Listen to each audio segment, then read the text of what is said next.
My name is the Archivist. The year is 2029.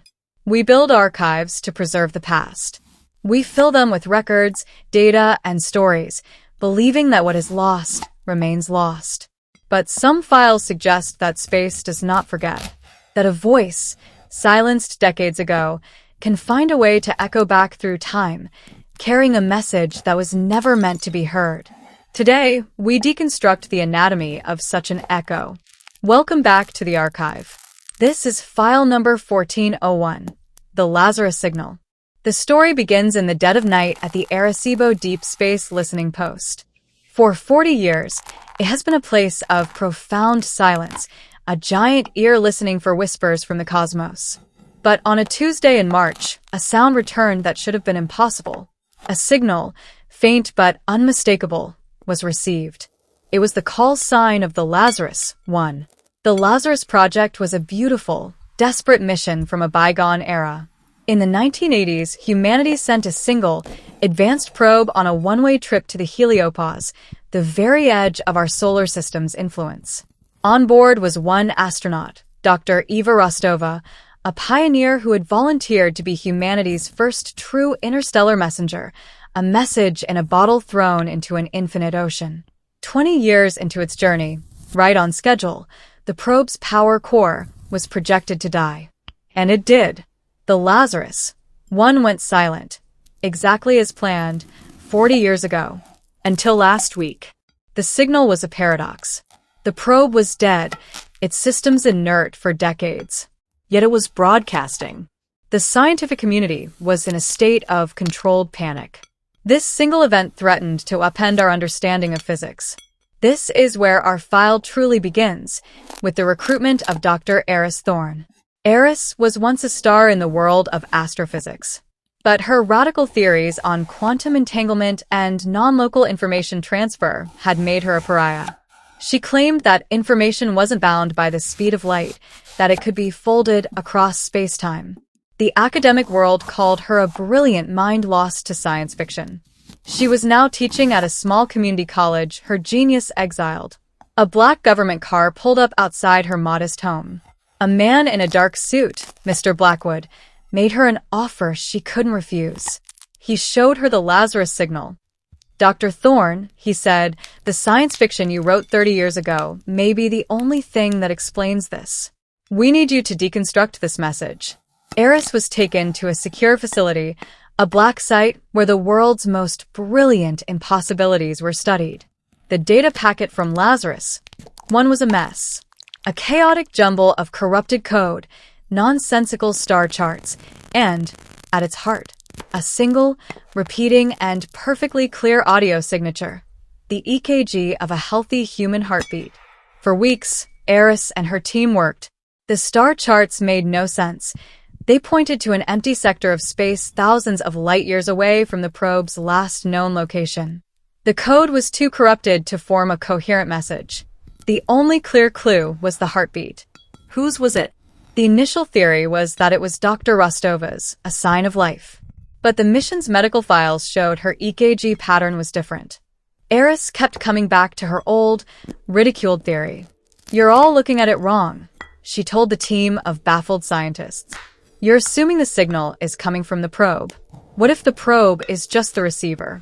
What if this is a message from somewhere else entirely, using the probe as an entangled key to broadcast itself back to us?"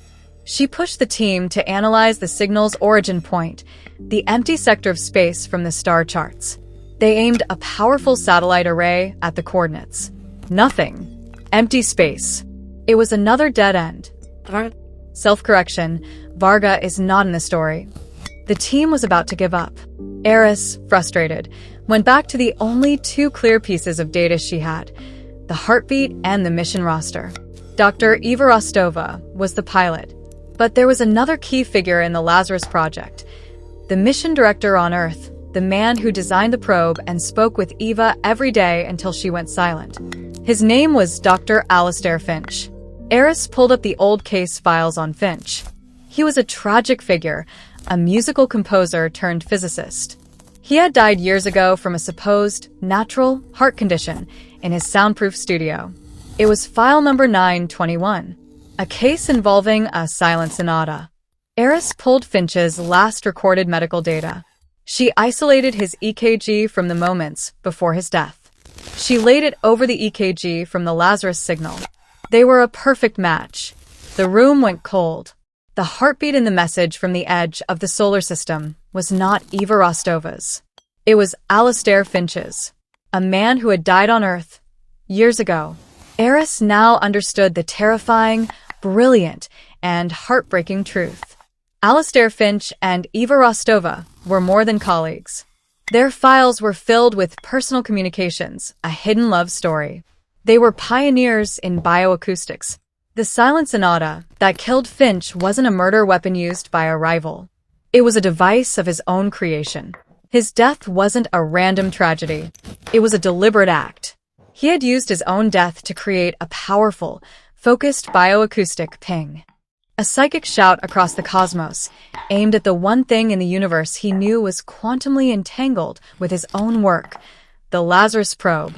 He had turned his own dying heartbeat into a carrier wave, a letter written in the language of life itself, sent to his lost love.